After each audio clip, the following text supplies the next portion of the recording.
You ask Tiger to solve. This deals with linear equations with one unknown. The final result is x equals 14. Let's solve it step by step.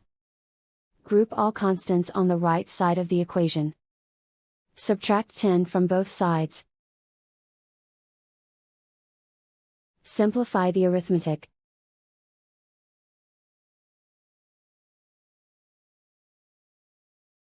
Isolate the x. Divide both sides by 5. Simplify the fraction. Find the greatest common factor of the numerator and denominator. Factor out and cancel the greatest common factor. And so the final result is x equals 14.